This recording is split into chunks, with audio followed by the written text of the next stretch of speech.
Standard 5th Environmental Studies Part 1. In this Chapter 12 is Food for All, यानी सबके लिए अन्न, खाना सबके लिए जरूरी है। चलिए शुरू करते हैं पाठ। कैन यू टेल, क्या आप बता सकते हैं? Which vegetables do we get around the time of Diwali? Which fruits, which grains? What are the seasons for jowar, bajra, rice, mangoes, oranges and jackfruit? Which parts of plants do we use as food? तो क्या आप बता सकते हैं कि दिवाली के समय कौन सी सब्जियां मिलती है, कौन से फल और कौन से अनाज, बाजरा कहाँ उगाया जाता है, कौन से सीजन में उगाया जाता है, मैंगोज, जैक फ्रूट कब उगाए जाते हैं, हम किस पौधे का कौन सा भाग खाते हैं ना? किसी के हम फूल खाते हैं, किसी के पत्ते खाते हैं, तो किसी के फल खाते हैं, है ना? हम हर एक चीज यूज करते हैं प्लांट का, किसी की छाल यूज करते हैं, तो किसी के पत्ते, किसी के फूल, किसी के फल, तो किसी के जड़। तो इस पार्ट में यही बताया गया है। तो शुरू करते हैं part. Agriculture, agricultural season. We get food from plants. For that purpose we sow grains in fields and plant fruit trees in orchards. About 60% of the land of our country is in use for agriculture. There are two main agricultural seasons in our country. तो हम खेती बाड़ी कैसे करते हैं, किस लिए करते हैं? अनाज उगाने के लिए। अनाजों से हमें भोजन मिलता है और हमारे कंट्री का 60% भाग जो है, जमीन जो है, वो खेती बाड़ी के लिए यूज में किया जाता है। The season from June to October is called the kharif season. In this season the crops are watered mainly by the rain. The season from October to March is the rabi season. In this season rain water that has soaked into the soil, the retreating monsoons and dew are the sources of water for the crops. तो हमारे भारत में जो है दो type की फसलें होती है, एक तो खरीफ की और एक रबी की। तो खरीफ की फसलें जो है वो जून से अक्टूबर के महीने में उगाई जाती है और रबी की फसलें जो है वो अक्टूबर से लेके मार्च के महीने में उगाई जाती है। In addition, some crops are grown from March to June. These are called summer crops. Can you tell which is the season for growing rice? तो क्या आप बता सकते हो कि चावल उगाने का कौन सा सीजन है? Agricultural work. Every farmer wishes to get a good harvest. A good harvest provides a good income. Fertile land, good quality seeds and fertilisers and availability of water are essential for a good harvest. It is also necessary to carry out the tasks of tilling the land. The crop in the field must be protected and the harvested crop must also be stored safely. All of these processes are important. The pollution of our country is increasing and still the needs of all the people are being met. This has been possible because of modern improved methods of agriculture. Traditional agriculture. In the traditional methods of agriculture, plugging, tilling, etc. were done with the help of oxen. A mott, a huge leather bag driven with the help of a oxen was used to draw water from the well. Harvesting, threshing, etc. was done by the members of the farmer's family themselves with the help of oxen. However, farmers now carry out all these tasks with the help of machines. तो traditional agriculture में हम क्या करते हैं? बैलों का use करते पहले, है ना? बैलों से ही खेत जोतते थे और बैलों से ही कुएं से पानी निकाला जाता था। पर आजकल के किसान जो है वो कई पर मशीन भी यूज करते हैं। देखो, बैल से खेत जोता जा रहा है ना? तो इस प्रकार हम खेती करते हैं। Improved methods of agriculture. Improved seeds. Earlier it was customary to preserve the seeds of one harvest for sowing in the next season. Those seeds did not have a high yield. Nowadays, improved seeds are developed through research. They are available in the market for every crop such as jowar, rice, groundnut, wheat, etc. These have a higher yield. They can resist pest attacks. Some varieties become ripe for harvesting in a shorter period of time, while some give a high yield even with a low water supply. तो improved methods में अब हमने धीरे धीरे तरक्की कर ली, तो improved methods में क्या होता है, अच्छे प्रकार के बीज हम यूज करते हैं जिससे जो है वो फसल भी जल्दी उगती है और अच्छी फसल होती है। ऐसे हमें बाजार में आजकल बहुत सारे इम्प्रूव्ड बीजें मिलने लगे हैं। Modern methods of irrigation. Crops grow well if they are watered at the right time. Water from rivers, lakes and wells is used for irrigation of addition to rainwater. Greater quantities of water are stored by building dams and bunds on the rivers to obstruct the flow of water downstream. This also helps to raise the levels of the groundwater. तो अब modern method of irrigation, अब खेती बाड़ी के जो है नए नए तरीके अपनाने लगे हैं। अगर फसलों को अच्छा करना है तो उन्हें पानी भी अच्छा देना चाहिए, तो पानी भी सही मात्रा में कैसे हम यूज करना है वो हमने इस मेथड से सीखे हैं, इरिगेशन से। तो पानी को हम कितनी मात्रा में कहाँ पौधों को दे और कैसे उन्हें निकाला जाए डैम से, लेक से, ये सब तरीके हमने अपना लिए हैं।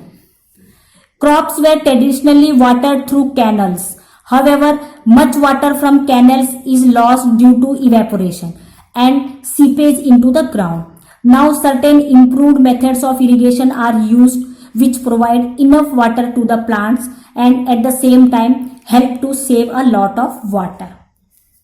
तो पहले कैसे हम नदियों से, झरनों से, तालाबों से पानी जो है पौधों को देते थे, पर इससे क्या होता है गर्मियों में जो है तालाब, नदियां वगैरह सूख जाते, नाले वगैरह, तो पानी भी कम पड़ जाता है। लेकिन आजकल के जो मॉडर्न डेज में है नए नए तरीके इंप्रूव किए हैं जिससे कि खेतीबाड़ी इरिगेशन जो है वो अच्छा हो और पानी जो है पेड़ों को भरपूर मिल सके। तो वो कौन कौन से मेथड्स हैं? Drip irrigation and sprinkle irrigation are of two this two modern methods. तो आजकल के मॉडर्न जब मेथड्स कौन कौन से हैं? ड्रिप इरिगेशन और स्प्रिंकल इरिगेशन, ये हमने अपनाए हैं जिससे पौधों को सही मात्रा में पानी मिलता है। ये देखिए स्प्रिंकल्ड इरिगेशन, स्प्रिंकल में क्या होता है, ऐसे एक पाइपलाइन होती है, पाइपलाइन में ये होल्स होते हैं और वैसे फवारे की तरह स्प्रिंकल होके चारों तरफ पौधों को पानी मिलता है। The drip irrigation method makes use of pipes with holes, this ensures that the required amount of water drips only near the plants, thus full use of made of the available water. अब ये sprinkle irrigation, sprinkle irrigation makes use of sprinklers of different sizes that spray water directly on the plants. तो ये हो गया drip irrigation. Drip irrigation जिसमें ये pipe होता है और जहां जहां पौधे होते हैं वहां गड्ढे होते हैं, वो उसी गड्ढों में से पानी निकलता है और बराबर पानी मिलता है। और स्प्रिंकल में क्या होता है, पानी जो है फवारे की तरह पूरी तरह उड़ता है और पूरे दूर दूर तक पौधों को पानी मिलता है। फर्टिलाइजर्स, फर्टिलाइजर्स मीन्स खाद। If the same crops are grown repeatedly in a field the fertility of the soil decreases, है ना।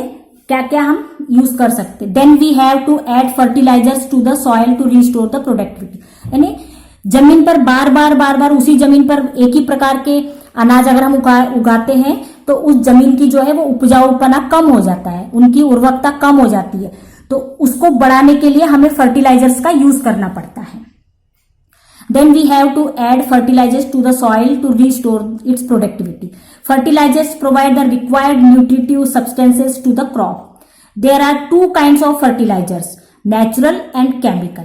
तो जमीन की उपजाऊ बढ़ाने के लिए, उसकी उर्वरकता बढ़ाने के लिए हम फर्टिलाइजर्स यूज करते हैं जिससे जो है मिट्टी फिर से अच्छी हो जाती है और फिर हम वहां पौधे उगा सकते हैं। तो दो प्रकार के फर्टिलाइजर्स है, एक तो नेचुरल और एक chemical. Natural fertilizers are called manures. They are obtained from materials available in nature like green waste and animal dung. Chemical or artificial fertilizers are mixtures of different chemical substances in specific proportions, useful for agriculture. In traditional agriculture, organic manures such as compost were used. Chemical fertilizers come to be तो दो type के हैं, एक तो natural fertiliser है, जैसे गाय के गोबर से जो खाद बनती है और जो पेड़ पौधों के घर के साग सब्जियों के कचड़े को सड़ाकर जो खाद बनता है वो नेचुरल खाद है। और फिर केमिकल और आर्टिफिशियल में क्या होता है, कुछ केमिकल सब्सटेंस को मिक्स करके खाद बनाई जाती है जो पौधों के लिए उपयोगी रहती है ना। उसको हम खेती बाड़ी पौधों में अगर डालेंगे तो अच्छी फसल होती है। तो इस प्रकार दो टाइप के फर्टिलाइजर्स हैं, केमिकल और natural. Chemical fertilisers come to be used for quicker growth and higher yields. However, the harmful effects of the use of these fertilizers soon became clear. The overuse of chemical fertilizers leads to accumulation of excessive chemicals in the soil. This lowers the fertility of the soil and reduces its productivity. तो chemical fertilisers का अगर हम ज्यादा उपयोग करते हैं तो उससे क्या होता है, मिट्टी जो है वो खराब होने लगती है और जहर उगलने लगती है, हमारे पौधों में भी जहर आने लगता है, तो जो हमारे लिए नुकसान है। इसीलिए आर्टिफिशियल फर्टिलाइजर जो है वो ज्यादा यूज नहीं करना चाहिए। Over watering makes the land saline and fallow. This is seen specially in the parts where water is available in plenty, as for example near dams और ऑन रिवर। और देखो, एक तो केमिकल फर्टिलाइजर यूज करने से हमारे फसलों को नुकसान होता है ज्यादा यूज करने से, और दूसरा है ज्यादा पानी का यूज करने से भी।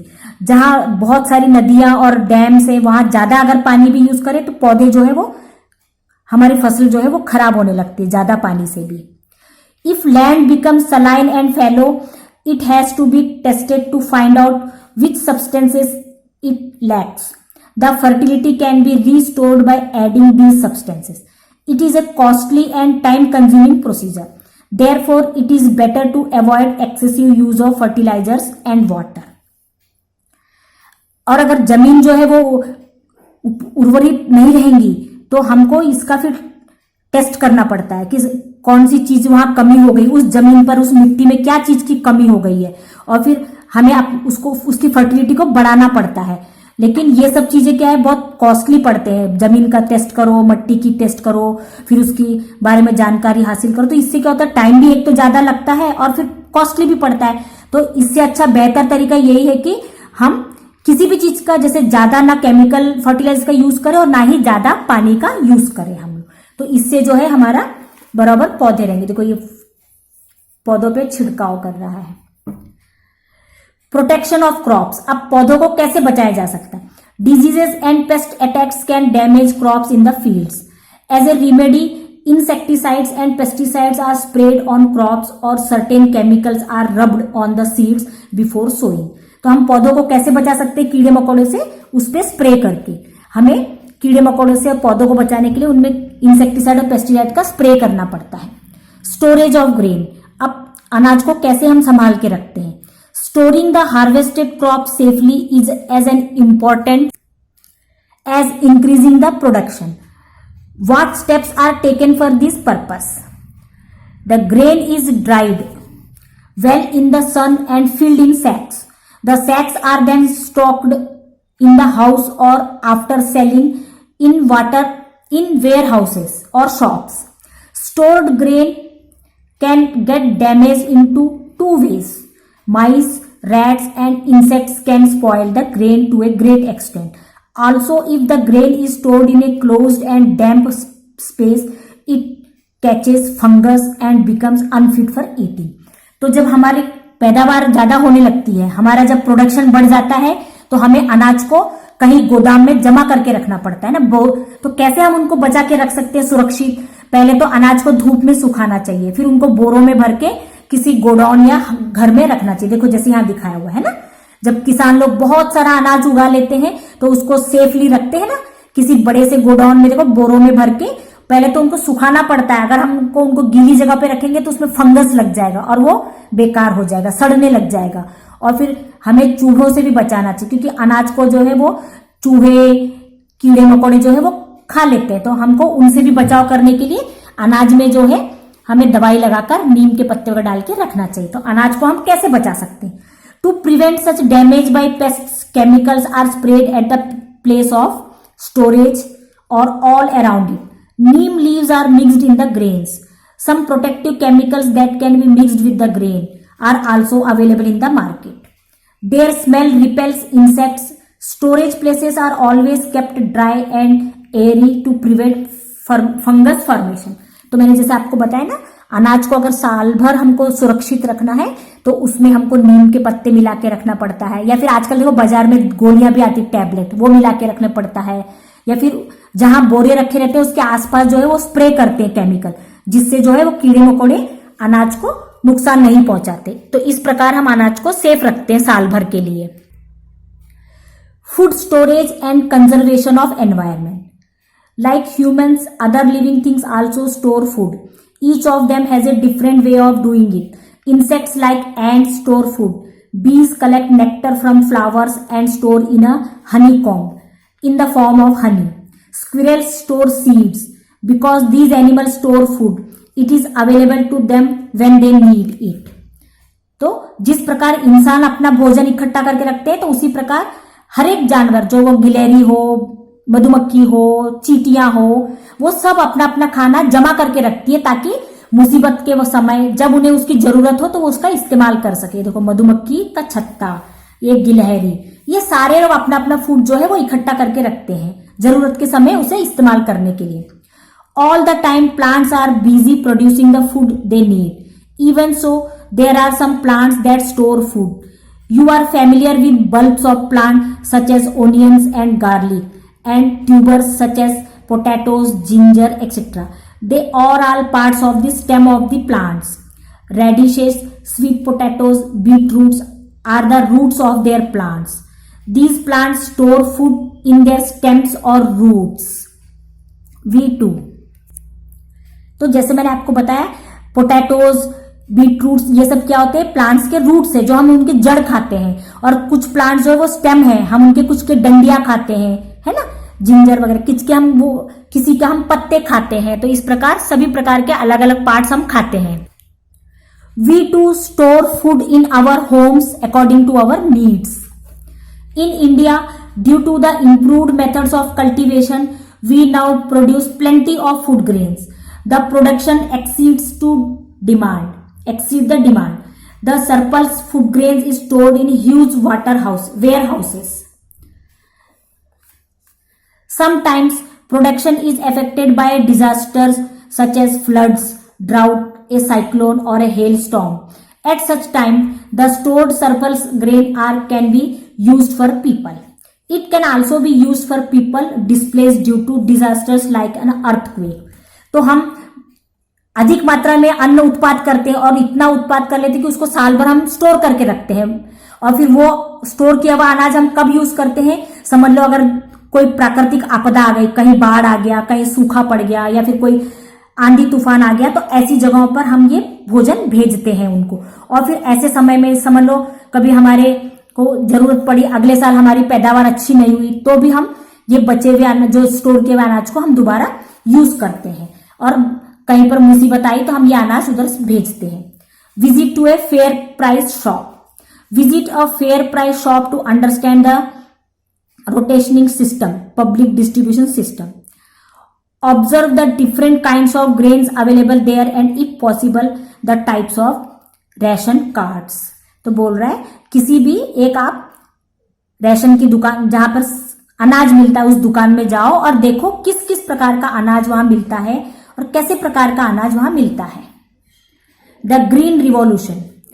Today our country is self-reliant as far as production of food grains in concerned. We are also able to export the surplus grains. The tremendous increase in food grain production in our country was achieved during the Green Revolution. It was brought about by the joint efforts of scientists, people working for the spread of science, and farmers. The credit for the research and led to improvement in the seeds of wheat and rice that resulted in the Green Revolution in India goes to Dr. M.S. Swaminathan. तो हमारे India में green revolution आया, यानी एकदम से हमारा उत्पादन बढ़ गया, इतना बढ़ गया कि हम उसको विदेशों में भी भेजने लगे अनाज को। तो ये ग्रीन रिवोल्यूशन लाने का श्रेय किसको जाता है? एक साइंटिस्ट थे जिनका नाम था डॉक्टर M.S. स्वामीनाथन। इन्होंने अपने इंडिया में ग्रीन रिवोल्यूशन लाया। कैसे? अच्छे अच्छे बीज और अच्छे मेथड्स यूज करके हमने बहुत सारा अनाज उगाया, और इतना अनाज उगाते हैं कि हम उसको अभी भारत से बाहर विदेशों में भी भेजते हैं।